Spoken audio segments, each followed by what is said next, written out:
হযরত আপনার খালিদ ইবনে ওয়ালিদ, কি নাম জোরে কর, হযরত খালিদ ইবনে ওয়ালিদকে যখন সেনাপতির থেকে অপসারণ করে সাধারণ সৈনিক করে দেওয়া হলো, এই কাজটা করেছিলেন এই জামানার সর্বশ্রেষ্ঠ একজন শাসক হযরতে মানুষের মধ্যে, নবী রাসূলের পরে মানুষের মধ্যে হযরত ওমর ইবনুল খাত্তাব রাদিয়াল্লাহু তাআলা আনহু। তিনি তাকে অপসারণ করে সাধারণ সৈনিক বানালেন।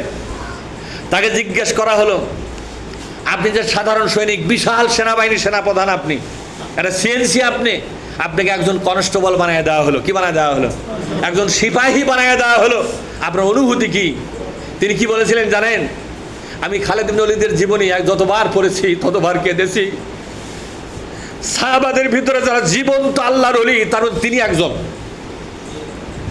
তিনি বলতেন, আরে ইসলাম বিজয়ের আন্দোলনে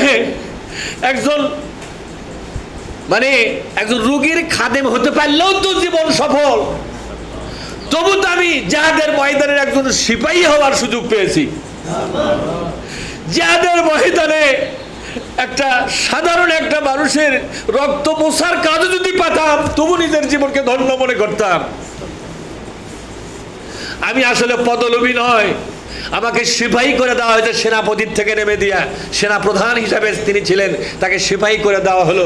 এই অবস্থায় তিনি বলেছিলেন, আল্লাহ যদি আমার এই জীবনটাকেও কবুল করে, আমার সেনাপতি পদ দরকার নাই, আল্লাহ পাক আমার প্রতি সন্তুষ্ট হলে আমার জীবন ধন্য হবে। আসলে এরাই সেই খালিদ ইবনে ওয়ালিদ যখন মারা গেল, যে ওমর ইবনুল খাত্তাব তাকে অপসারণ করেছিলেন, তিনি গোটা মদিনায় পাগলের মতো দৌড়ালেন আর বললেন, ও মদিনাবাসী, জিহাদের ময়দানের এক বুলবুলি পাখি তোমাদের ছেড়ে চলে গেছে, তোমরা সবাই দোয়া করো, তার জন্য কান্দো।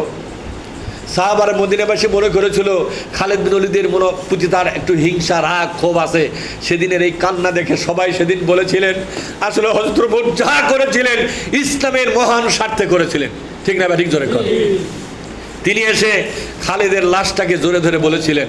অসংখ্য সাহাবা সেই জড়িয়ে ধরার এই কথাগুলোকে রেকর্ড করেছিলেন। পরবর্তী সময় বিভিন্ন সিরাতে কথাগুলো আসছে। তিনি বলেছেন, ও খালিদ, তিনি খালিদের মরা লাশটাকে ধরে তিনি বারবার চুমো খাচ্ছিলেন আর বলতেছিলেন, খালিদ, আল্লাহর কসম করে বলি, আমি তোমাকে সেনা প্রধানের পদ থেকে অপসারণ করেছি, শুধু মানুষের মধ্যে একটা শিরকের জন্ম হচ্ছিল। কিসের জন্ম হচ্ছিল? শিরকটা হচ্ছে খালিদ যে ফিল্ডে যাবে, খালিদের হাতেই বিজয় হবে, মানুষ খালিদ নির্ভর হচ্ছে, আল্লাহ নির্ভরতা কমে যাচ্ছে। কথা ঠিক না? তোমার জীবনের আগে তোমার এই দুনিয়াতে জীবন শুরু করার আগে ইসলামের অনেক বিজয় হয়েছে, তখন খালিদ ছিল না। তুমি মরার পরেও অনেক বিজয় হবে, তখন খালিদ থাকবে না। আফগানিস্তানে বিজয় হয়েছে তালেবানদের হাতে, কথা ঠিক না? ঠিক। এই পৃথিবীর বহু জনপদে বিজয় হয়েছে ছাত্র জনতার হাতে। ইসলামী সরকার কায়েম হয়েছে সাধারণ মানুষের হাতে। এই যে ফ্যাসিস্ট সরকার, একটা ফেরাউনি এবং একটা হিটলারি সরকার, শেখ হাসিনার সরকার বিদায় হয়ে গেছে, আল্লাহ পাক ছাত্রদের হাতে বিদায় করা দিয়েছেন। কথা ঠিক না? ঠিক। সুতরাং তোমার প্রতি মানুষের নির্ভরতা বেড়ে যাচ্ছে, আল্লাহর প্রতি মানুষের ভরসা কমে যাচ্ছে।